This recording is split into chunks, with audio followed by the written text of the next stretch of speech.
जय महाराज जी की। एक बार एक संत के आश्रम में एक बीमार व्यक्ति आया। संत ने उस व्यक्ति के लिए विशेष रूप से दूध एवं फल की व्यवस्था करवाई। एक दिन आश्रम का एक सदस्य संत के पास आकर बोला, बाबा, आप जिस बीमार व्यक्ति को दूध और फल खिला रहे हैं वह तो कई दुर्गुणों से भरा है। हम चाहते हैं कि आप उस व्यक्ति को आश्रम से निकाल दें।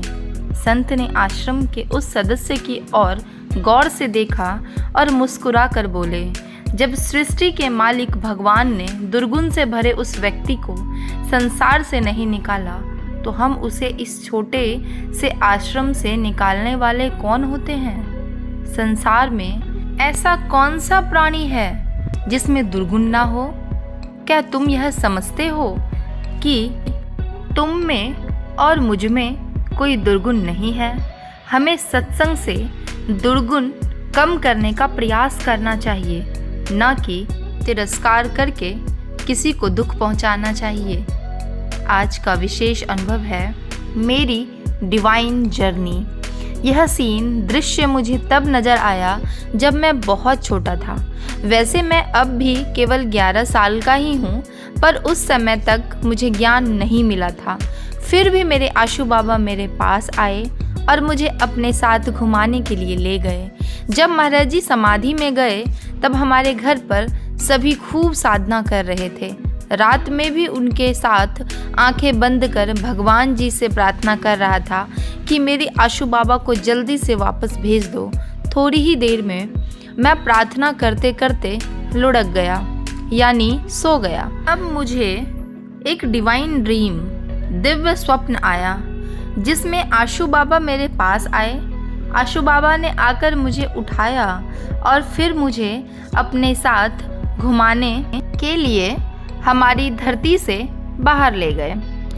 यह कोई और ही प्लैनेट ग्रह था जिस पर महाराज जी ने जाकर मुझे खड़ा कर दिया।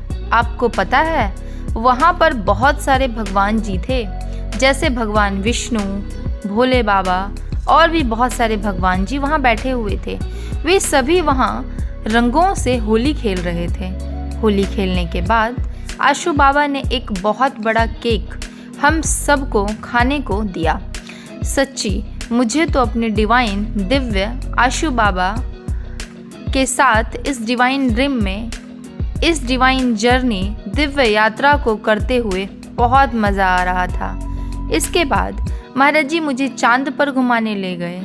मैंने सूरज देखा और भी बहुत सारे प्लैनेट्स देखे, और प्लैनेट तो बहुत ही ज़्यादा चमक रहा था। बहुत देर घुमाने के बाद महाराज जी मुझे वापस मेरे घर छोड़कर चले गए। जय महाराज जी की सभी को। हर श्वास में अब वचन तुम्हारे प्रेरणा बन सदा रहेंगे।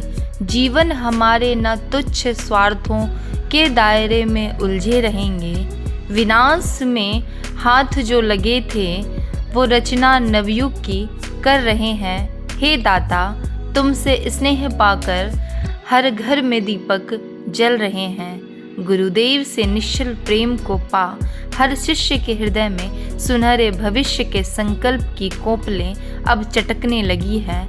अब वह अपनी हर श्वास में गुरु वचनों को स्पंदन प्राप्त कर अपने सीमित दायरे से निकल अपरिमित हो गया है। उसका यही अनुभव नए युग के निर्माण में उसकी भूमिका प्रशस्त करेगा।